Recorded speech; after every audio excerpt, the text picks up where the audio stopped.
প্রাণীজগতের শ্রেণীবিন্যাসের যে মেজর ৯টি পর্ব আছে, এই ৯টি পর্বের মধ্যে প্রথম যে পর্বটি সেটি হলো পরিফেরা। ১ নম্বর যে পর্ব সে পর্ব হলো পরিফেরা।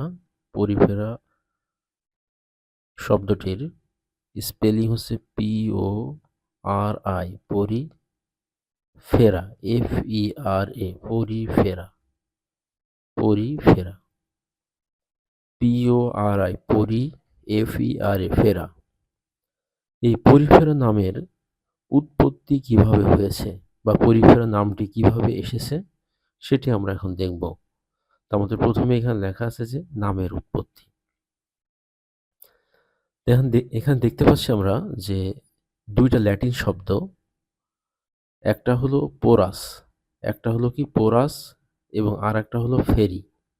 এই দুইটা শব্দের সমন্বয় পোরাস এবং ফেরি। পোরাস আর একটা কি ফেরি। এই দুইটা একসাথে হয়েছে হচ্ছে পরিফেরা। যে পোরাস শব্দের অর্থ হলো ছিদ্র। পোরাস শব্দের অর্থ হলো ছিদ্র আর ফেরি শব্দের অর্থ হলো বহন করা। তাহলে পরিফেরা পর্বে যে সকল প্রাণী বসবাস করে সে সকল প্রাণী দেহ অসংখ্য ছিদ্র বহন করে। আমি আবার বলছি, পরিফেরা শব্দটি দুইটা ল্যাটিন শব্দের সমন্বয়ে গঠিত। একটি হলো পোরাস এবং অপর শব্দটি হলো ফেরি। এই দুইটার সমন্বয়ে পরিফেরা শব্দটি গঠিত। পোরাস শব্দের অর্থ হলো ছিদ্র এবং ফেরি শব্দের অর্থ হলো বহন করা।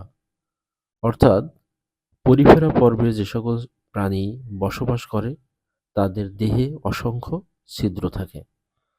এরা মূলত স্পঞ্জ নামে পরিচিত। তাহলে পরিফেরা পর্বে যে সকল প্রাণী বসবাস করে তারা স্পঞ্জ SPONGE স্পঞ্জ নামে পরিচিত।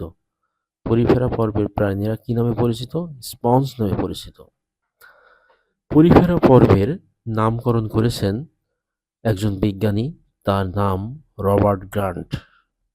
রবার্ট গ্রান্ট এই বিজ্ঞানী 1836 সালে এই পরিফেরা পর্বের নামকরণ করেন। এবার আসা যাক এই পরিফেরা পর্বে যে সকল প্রাণী বসবাস করে তাদের স্বভাব ও বাসস্থান। এই স্বভাবকে ইংরেজিতে বলা হয় হ্যাবিট। এই স্বভাবকে ইংরেজিতে বলা হয়েছে হ্যাবিট, HABIT হ্যাবিট। এই স্বভাবের উপর ডিপেন্ড করে একটা প্রাণী কোথায় বসবাস করবে সেটা কিন্তু নির্ধারণ করা হয়। তাহলে একটা প্রাণীর স্বভাব কেমন সেই স্বভাবের উপর নির্ভর করে ওই প্রাণীটি কোথায় বসবাস করবে। এই জন্য এই স্বভাব ও বাসস্থান একসাথে লেখা আছে। স্বভাব যদি হ্যাবিট হয় এই বাসস্থানকে কিন্তু বলা হয় হ্যাবিটেট।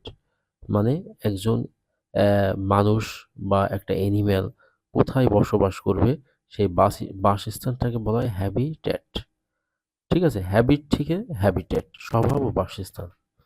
ওকে, তাহলে এখানে লেখা আছে যে এদের অধিকাংশ প্রজাতি সামুদ্রিক। হ্যাঁ, এরা সমুদ্রে বসবাস করে। তবে কিছু প্রাণী আছে যারা স্বাদু পানিতেও বসবাস করে। তাহলে এই যে পানি কিন্তু বেসিক্যালি দুই ধরনের, সামুদ্রিক পানি যেটাকে লবণাক্ত পানি বলে, হ্যাঁ, সামুদ্রিক পানিকে লবণাক্ত পানি, এই জন্য এটাকে মেরিন ওয়াটার বলা হয়,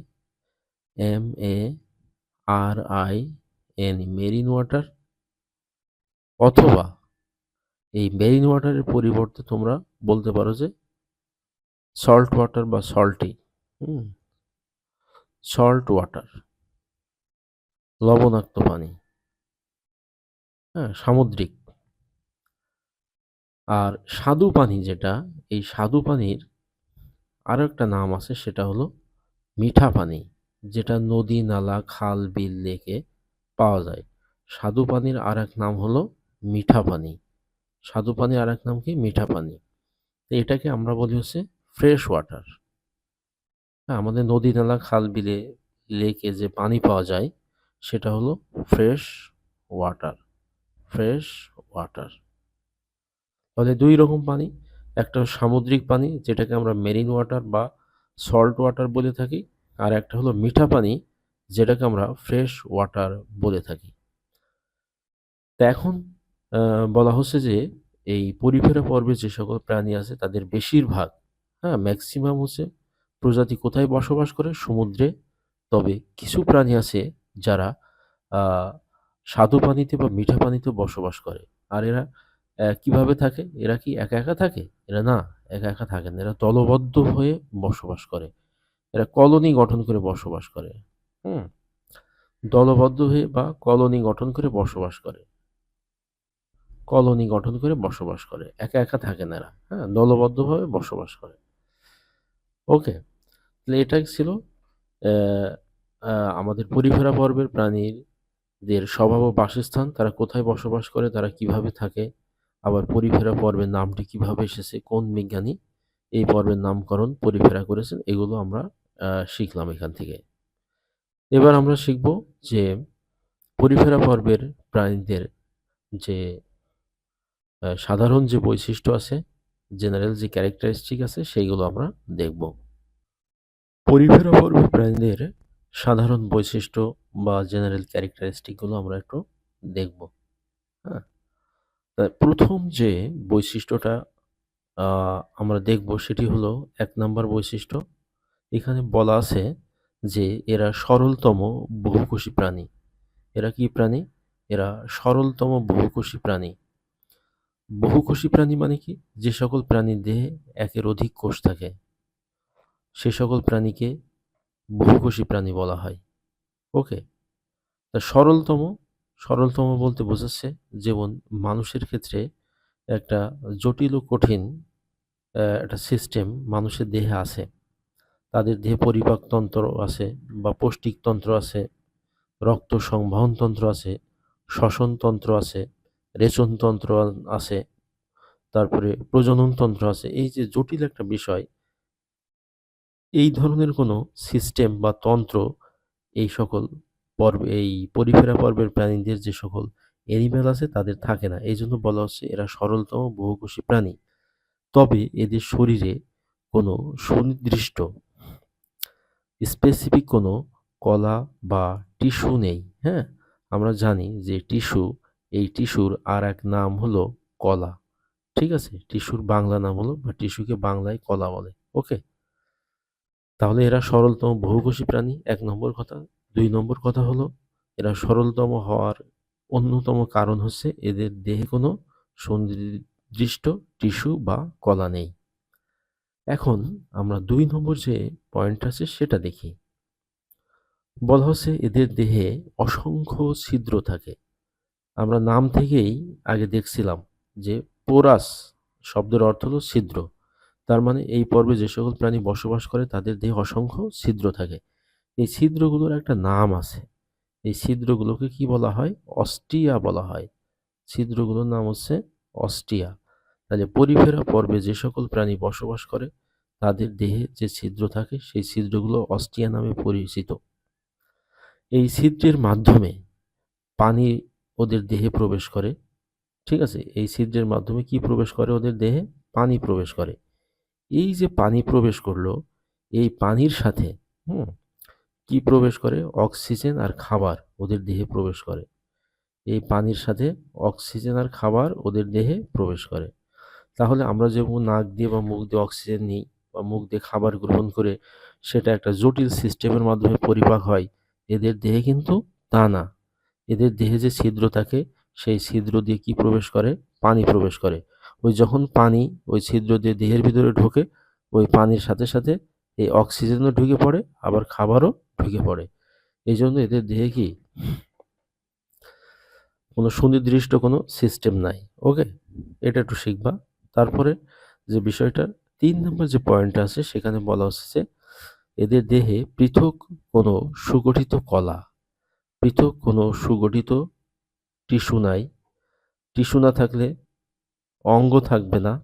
অঙ্গ না থাকলে তন্ত্রও থাকবে না।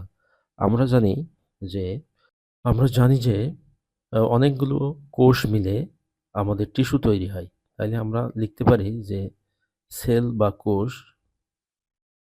বা কোষ অনেকগুলো কোষ মিলে কি তৈরি হয়? টিস্যু তৈরি হয়।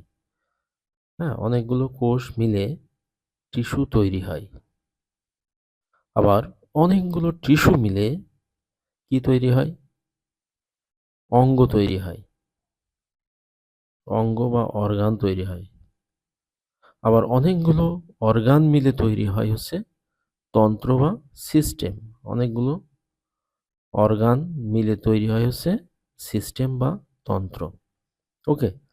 তাহলে আমাদের হচ্ছে সেল হলো কোষ। তাহলে অনেকগুলো কোষ মিলে টিস্যু বা কলা তৈরি হয়।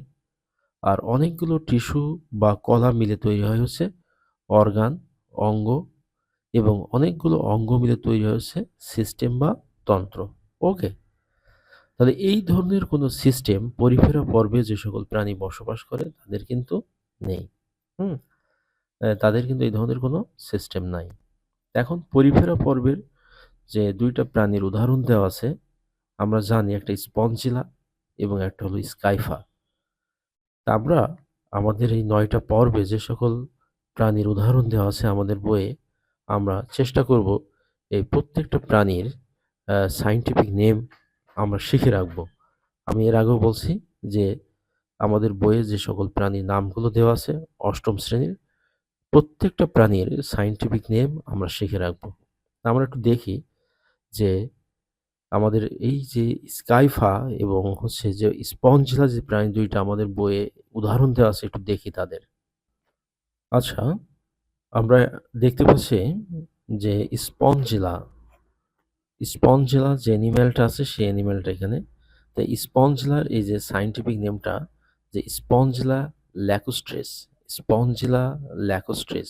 স্পঞ্জিলার সায়েন্টিফিক নেম হচ্ছে স্পঞ্জিলা ল্যাকুস্ট্রেস। আমি এখানে লিখে দিচ্ছি, নিচেও লেখা আছে স্পঞ্জিলা, এসটা কিন্তু বড় হাতে দিতে হবে, হ্যাঁ? আর বাকি সবগুলো হচ্ছে স্মল লেটার হবে। স্পঞ্জিলা নিচে অবশ্যই কিন্তু এরকম তোমরা যখন পরীক্ষার খাতায় লিখবে হাতে তখন নিচে কিন্তু আন্ডারলাইন করতে হবে স্পঞ্জিলা ল্যাকুস্ট্রেস। এবং এই আন্ডারলাইন কিন্তু ২ টা আলাদা, আলাদা। হ্যাঁ? এই যে ২ টা পদের সমন্বয়ে যে সায়েন্টিফিক নেম হয় বা দ্বিপদ নাম হয়, এই ২ টা পদের নিচে কিন্তু আলাদা করে দাগ দিতে হবে। স্পঞ্জিলা ল্যাকুস্ট্রেস এবং ১ম যে লেটারটা আছে এটা অবশ্যই ক্যাপিটাল লেটার হবে। আর বাকিগুলো সব স্মল লেটার হবে। তাই স্পঞ্জিলার সায়েন্টিফিক নেম হচ্ছে স্পঞ্জিলা ল্যাকুস্ট্রেস। ওকে? এই যে স্পঞ্জিলার যে ছবি দেওয়া আছে, এই যে একটা সাগরের নিচের এই ছবিটা, এখানে এদের দেহে দেখতে পারবা যে অসংখ্য ছিদ্র এদের দেহে আছে। এই একটা ছবি এখানে দিলাম আমরা। আর এখানে ওই যে পাথরের সাথে কিন্তু কিভাবে লেগে আছে তোমরা কিন্তু এটা আ আ দেখতে পাবে যদি ইয়েতে যাও তোমার সেন্ট মার্টিনে, হ্যাঁ? যে কোরাল আছে, ওই কোরাল বা যে পাথরগুলো আছে, ওই পাথরের গায়ে কিন্তু এরকম এই স্পঞ্জটা লেগে থাকে, হ্যাঁ? কোরাল বা পাথরের গায়ে। তারপরে এই যে স্পঞ্জিলা এখানে আরেকটা ডায়াগ্রাম দেওয়া আছে স্পঞ্জিলার। হুম? এখানে এই যে অস্টিয়া যে এদের দেহপ্রাচীর যে অসংখ্য ছিদ্র থাকে যে ডার্মাল অস্টিয়া। ডার্মাল শব্দের অর্থ হলো ত্বক। দেহের যে ত্বক আছে এই ত্বকে এম এই যে ছিদ্রগুলো আছে সেগুলো অস্টিয়া। আর বড়, বড় যে ছিদ্রগুলো আছে সেগুলোকে অস্কুলাম বলা হয়।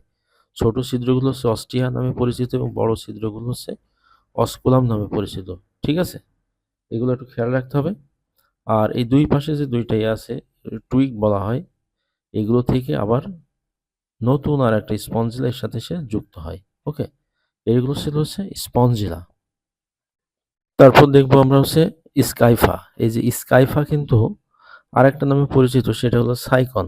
স্কাইফা আর হচ্ছে সাইকন একই জিনিস স্কাইফা আর সাইকন। এর সায়েন্টিফিক নেম স্কাইফা সিলিয়েটাম। হ্যাঁ? আমি আবার লিখে দিচ্ছি স্কাইফা সিলিয়েটাম। এর নিচে কিন্তু আন্ডারলাইন হবে। সিলি সিলিয়াটাম, স্কাইফা সিলিয়াটাম, স্কাইফা সিলিয়াটাম। হ্যাঁ? এর সায়েন্টিফিক নেম। তাহলে স্পঞ্জিলা ল্যাকুস্ট্রিস ছিল আর স্কাইফা সিলিয়াটাম। এই যে স্কাইফার একটা চিত্র এখানে দেওয়া আছে এই যে স্কাইফা একসাথে কিন্তু কয়েকটা, হ্যাঁ? ১ টা, ২ টা, ৩ টা নিচে আরেকটাও আছে ৪ টা, হ্যাঁ? স্কাইফা। আর এই পাশে একটা স্কাইফার ডায়াগ্রাম দেওয়া আছে একটু খেয়াল করে এখানে যে এইটাই যে নিচে যে মাটির সাথে কিন্তু আটকে থাকে, হ্যাঁ? এটা না এই যে বেস, এটা হলো বেস, মাটির সাথে আটকে থাকে। আর নিচে এই যে পায়ের মতো পাদানি টাইপের এটা হলো হচ্ছে সাবস্ট্রাটাম। ওকে। আর এর গায়ে যে ছোট ছোট ছিদ্র আছে, এই ছিদ্র যে অস্টিয়া। আবার কিছু কিছু তোমার হচ্ছে স্কাইপ আছে যাদের গায়ে একটু হালকা কাটা থাকে, এটা স্পিকিউলস বলা হয়, স্পিকিউলস। আর এদের টোটাল বডিটা দেখতে অনেকটা ফুলদানির মতো মনে হয়, এই জন্য এই যে ভেজ শেপড বডি। আর উপরের দিকে যে বড় ছিদ্রটা আছে এটাকে অস্কুলাম বলা হয়। হ্যাঁ, এটার নাম হচ্ছে অস্কুলাম। আর এই অস্কুলামটা যে পথে উন্মুক্ত হয়েছে সেটা হচ্ছে যে ফানেল শেপড কলার, এই যে কলারের মতো এটা। হ্যাঁ, ফানেলের মতো, ফানেল শেপড কলার। ওকে, ঠিক আছে। আর এখানে যে ছোট ছোট যে কাঁটাগুলো থাকে সেটা যে মোনাক্সন স্পিকিউলস বলা হয়। ওকে, তাহলে এটা ছিল হচ্ছে আমাদের স্কাইপা সিলিয়েটাম। আর একটা দেখলাম আমরা হচ্ছে কি স্পঞ্জিলা ল্যাকোস্ট্রেস। ওকে, তাহলে আমাদের এখানে যে শেখার বিষয়টা ছিল সেটা হচ্ছে এই পরিফেরা পর্বের হচ্ছে নামকরণ, কিভাবে পরিফেরা পর্বের নামের উৎপত্তি হয়েছে। তারপর আমরা দেখলাম কি তাদের স্বভাব ও বাসস্থান, তারা কোথায় বসবাস করে, তাদের স্বভাব কীরকম এটা দেখলাম। তারপরে এদের বৈশিষ্ট্যগুলো আমরা দেখলাম। হুম, দেখার পরে আমরা বৈজ্ঞানিক নাম শিখলাম, সায়েন্টিফিক নেম শিখলাম, তারপরে এক্সাম্পলও দেখলাম। ওকে, এই জিনিসগুলো পরীক্ষার খাতায় সুন্দরভাবে কিন্তু উপস্থাপন করতে হবে। ওকে, থ্যাংক ইউ।